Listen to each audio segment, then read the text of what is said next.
Today, almost everyone is talking about artificial intelligence. But here's a surprising fact. 88% of companies already use AI, and yet most of them are not getting real value from it. So, what's going wrong? According to a recent opinion piece published by Infobay, the problem is not the lack of AI tools, talent, or ambition. The real issue is much more basic and much less glamorous.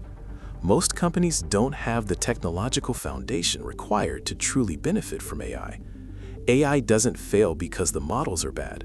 AI fails because the infrastructure and data strategy underneath it are weak. The article highlights two key pillars every company needs. First, a solid data strategy. This means centralized, clean, structured, and well-governed data. Many organizations rush to implement AI without doing the hard work first, cleaning data, normalizing it, defining access rules,